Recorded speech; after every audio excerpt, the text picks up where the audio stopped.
Es un tema, uno de esos grandes temas, ¿no? El amor, la locura, la muerte, ¿no? Una parte hay como normativa de que la delimitan con una serie de síntomas, de características, pero que para mí ha sido como una fina línea. Arau horiek heteropatriarkatuak izugarrizko eragina zeukala. Eredu hegemoniko horretan sartzen etzana, gizartetik kanpo zegoen. Beno, pixka bat, gure artean horrela modu informal batean hizketan geunden egun batean, eta pixkat hori, nola zaurgarritasuna, buruko osasuna eta feminismoaren inguruko uztartze hori pixkat somatzen genuen faltan zegoela, nolabait feminismoa eta osasun mentala edo buruko osasun kritikoen inguruko mugimenduak nolabait nahiko gaur egunerokotasunan aurrera egin dute, baina nahien arteko nolabait loturak edo intersekzioak ez daude oso edo bentsagu sumatzen genuen ez dela oso landuak, eta pixkat horren harira sortzen zitzaizkigun pixkat galderak eta pixkat gehiago jakiteko gogoa eta nolabait mahai gaineratzeko intentzioarekin sortu genuen dokumental hau. Gure historia eraikitzen da nagusiki hau komentatu duzun bezala 9 emakume boira eta transen elkarrizketekin eta hauetatik 7 egiten dute lehenengo pertsonan hizketa eta 2 nolabait hitz egiten dute gehiago ikuspegi antropologiko edo pixkat teorizaziotik gehiago.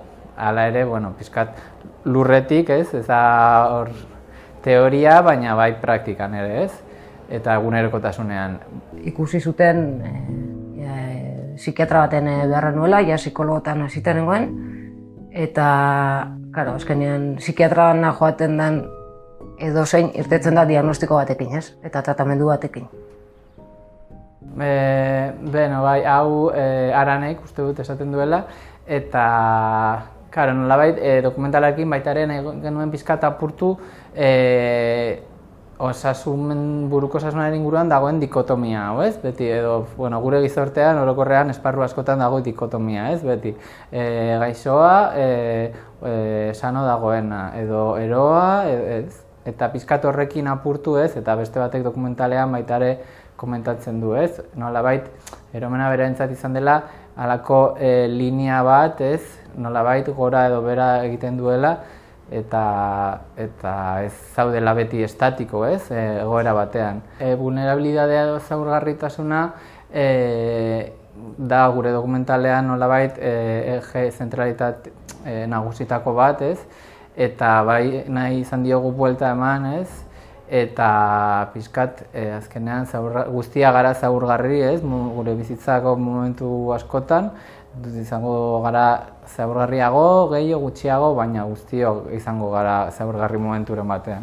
Eta orduan pixkat horri importantzia eman eta espazio amankomun horretan guztiok topatu gaitezen eta nolabait erresistentzia esparru bezala planteatu nahi dugu.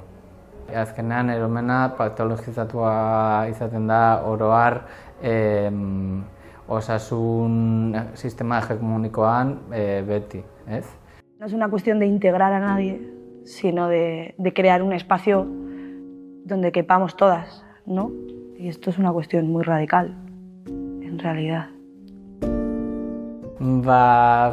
Halako konklusio borobila izatea pixkat zaila, baina bai prozesu guztia izan dela polita, bere gora bera guztiekin, baina bai ikasi dugula asko eta bai nolabait planteatzen dizkigu galderak, nola kudeatzen dugu gure ezinegonak edo gaizkiegonak, eta nola egiten diegun aurre, nola konpartitzen ditugun edo ez ditugun konpartitzen, eta pixkat ondo ezen inguruko baliabide gehiago landu beharko genituzkela uste dut. Baina azkenean gaur egungo gizartean guztiok izan dugu noizbait antsietate bat, egun txarrak, ez, momentu. Eta nik uste dut horretan, askotan ikusten dokumentalaren parte askotan ikusi gaitezkela nolait islatuak, ez? Eta jendearen erantzuna oso ona izaten ari da, eta jendeari nolabait lagungarri egiten zaio, ez? Eta guretzat hori da brutala, ez? Egitea dokumental bat eta nolabait jendeak sentitzea, ez? Tresna moduan erabili dezakela, ez? Seguntase egoerei aurre egiteko, guretzat itzela.